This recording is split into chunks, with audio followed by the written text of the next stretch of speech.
Hello, my amazing second grade artists. This week we are going to be talking about the element of art line. We are going to be creating our very own Larry the Line Lizards. We are going to learn how to draw the fabulous Larry, and then we're going to practice drawing a bunch of different kinds of lines to fill him up and make him beautiful. Can't wait to see what you'll create. Let's learn how to draw Larry the Line Lizard.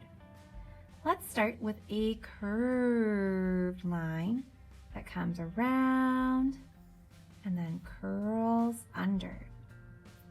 We're going to draw a curved line, kind of like the start of a heart on this end, and then we're going to mimic the curly line on the other end.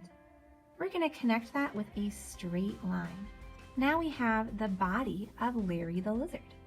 We're going to add a curved line with a straight line for his mouth. We'll add some legs.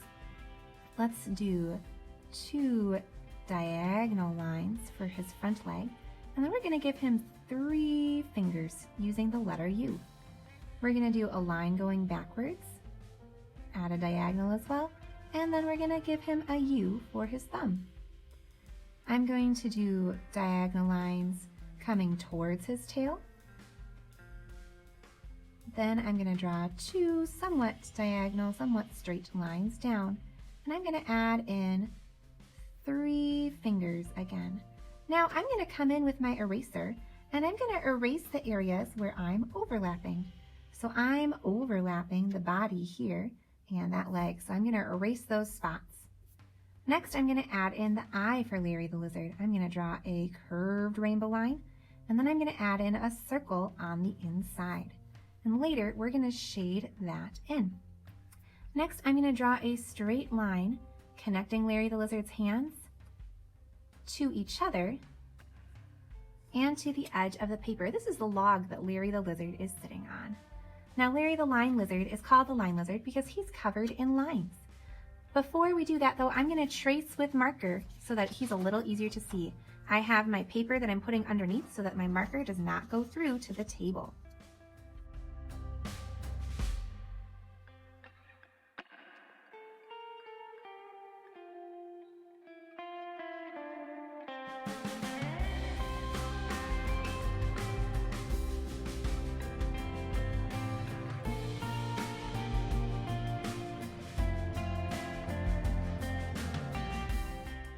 Before I do any coloring, I might want to use my eraser to clean up any pencil lines that I didn't quite draw on top of. Now I'm ready to add in a whole bunch of fabulous lines. I'm going to do the rainbow. Each line that I do, I'm going to repeat 3 times. What's a line that I could draw? Those are all great ideas. I'm going to do a bumpy line. When drawing with a crayon, I'm going to press hard against the table through my paper so that my lines are thick and dark.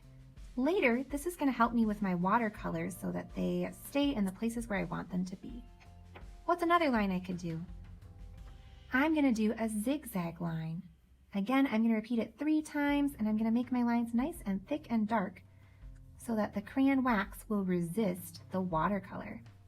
For yellow, I'm going to do some straight lines, and I'm going to make them, again, thick and dark. This will help them to stand out.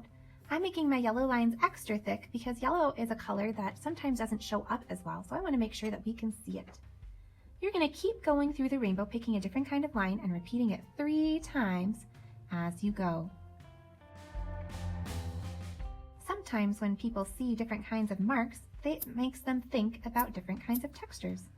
What kind of textures do you think these lines make?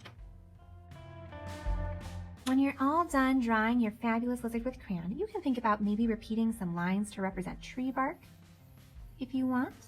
Then I would love it if you would fill in everything with paint. To use your paints, you're going to get your brush wet, and then you're just going to add a drip of water to the color that you want to use. So maybe I'm going to make the head of Larry the Lizard red, since I started with red in my rainbow lines. Then I can rinse my brush by swishing it at the bottom of my cup and swiping it on the lip, and grab another color. You're all done. Post your work to Seesaw.